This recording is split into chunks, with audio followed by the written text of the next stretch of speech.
We each think that we know what everyone else is bringing to the table and what is motivating them from the center.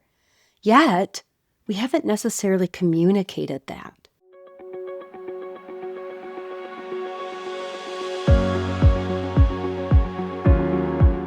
Welcome to Reweaving Systems from Nervous to Regulated. I'm Miss Jana, educator, system weaver, and your fellow traveler in how humans make sense of the world. This isn't a podcast. This is a nervous system attunement lab. In Season 2, The Bridge begins where the sanctuary leaves off. Not with more noticing, but with what do we do with what we've noticed? Here we explore how experience is shaped by the environments we've lived in, by the relationships we've been a part of, and by the stories we've learned to carry. If you've ever felt responsible for more than your share, or sensed that there's a larger story underneath what you're living, welcome to The Bridge. This is Reweaving Systems from Nervous to Regulated. I'm Miss Jana, and you are listening to Season 2, Arc 2 of The Bridge, Honest Discernment. This is the full moon, a time where things that have been quietly gathering become much easier to see. Over the past several conversations, we've been learning how to notice what first escapes our attention. We began discovering that what we observe and what we interpret are often done in the exact same time and seen as the exact same experience. And we've noticed that every way of organizing begins shaping what tends to follow next. And as these discoveries begin coming together, something larger starts coming into our view. Some things become easier to hold when they are witnessed together. Sometimes what emerges isn't only something that is being shaped by one person. Sometimes what emerges is something that's being created between people. It emerges because two people had ideas and put those ideas together, which came into something new. Which leads us to the question, what have we been participating in? A while ago, I found myself sitting at a table with a group of people who were planning a meal for our community. A very simple idea. We need to make sure the meal can serve everyone.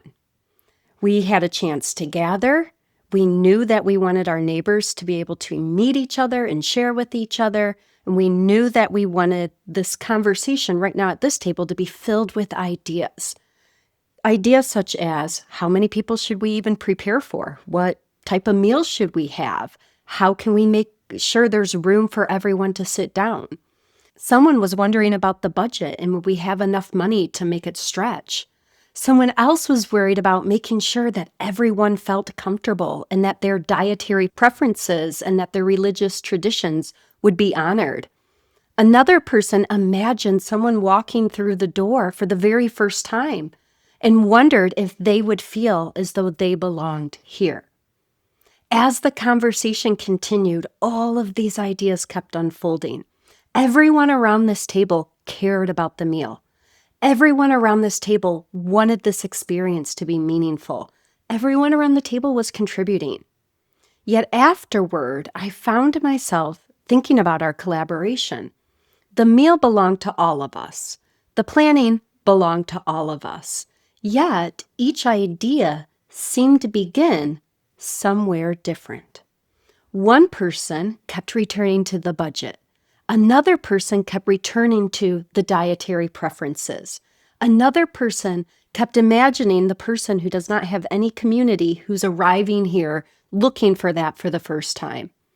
And as I continued reflecting on what everyone was centering, I found myself wondering, what was guiding this conversation that each of us had? I thought we were conversating around the meal. But what I realized is each of us was bringing to the conversation what we imagined was the center of that conversation, whether it was the budget, whether it was the actual meal idea or whether it was how people felt. That's when it clicked. I began noticing each idea seemed to move from its own center. The budget wasn't simply about money, it was caring about what we need financially to make it possible. Making sure that everyone was going to be able to enjoy the meal. And those who were centering, caring about how people felt, they too were worried about the investment. The investment that we were spending enough time thinking about the things that would actually make this place feel hospitable. These are all centers created to make the experience feel as though people belong. But each person had a different idea of what that center was. And this is the beautiful part about people coming together. We can all enter the field from our own center with our own ideas of what is the main thing here. But what makes this participation interesting is that oftentimes the thing that we're centering, we haven't necessarily communicated. So we each think that we know what everyone else is bringing to the table and what is motivating them from the center. Yet, we haven't necessarily communicated that. We can find out who's centering the budget by paying attention to the person who's really thinking about sustainability. And we can figure out the person who's really worried about participation and belonging by seeing what they're choosing to center.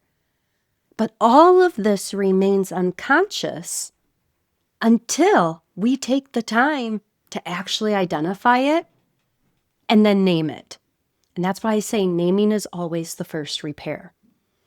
This is important because what we center changes the outcome of experiences.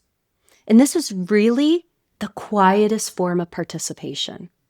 We don't participate only through what we do.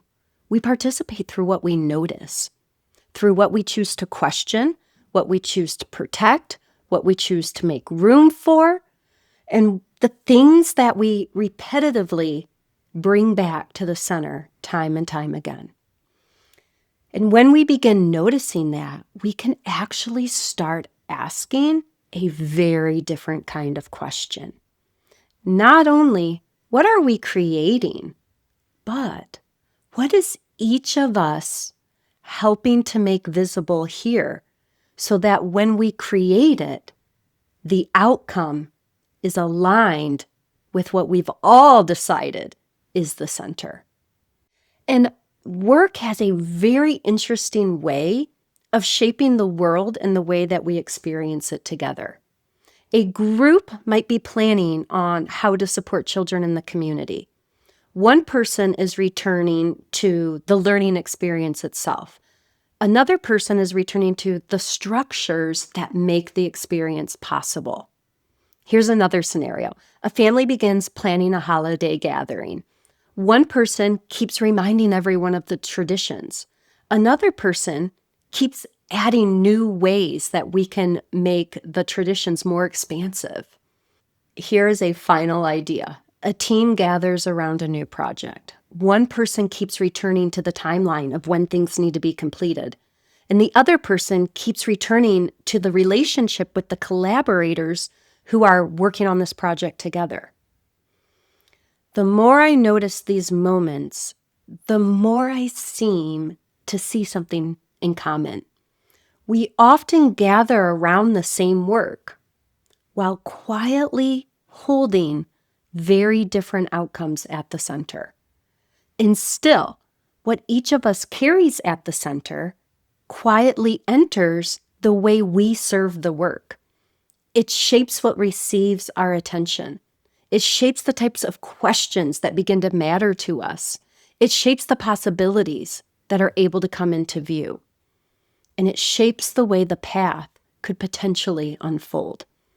And as these ways of participating return again and again, over time, what we repetitively create together begins shaping what feels familiar. And as our full moon threading comes to a close, perhaps we leave with a wider way of seeing.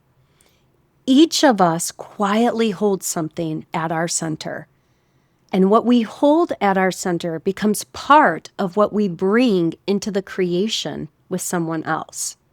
So as you move through conversations and as you move through relationships over the next coming days, I'd really encourage you to sit with this question. What is it that I'm centering that really makes this work feel fulfilling?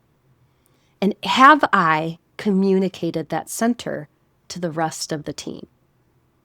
Our next episode lands on the last quarter moon with our final episode of Season 2, Arc 2, The Bridge, Honest Discernment. In that episode, we are going to question, what belongs to me? Until then, we set the threads down, the loom remains.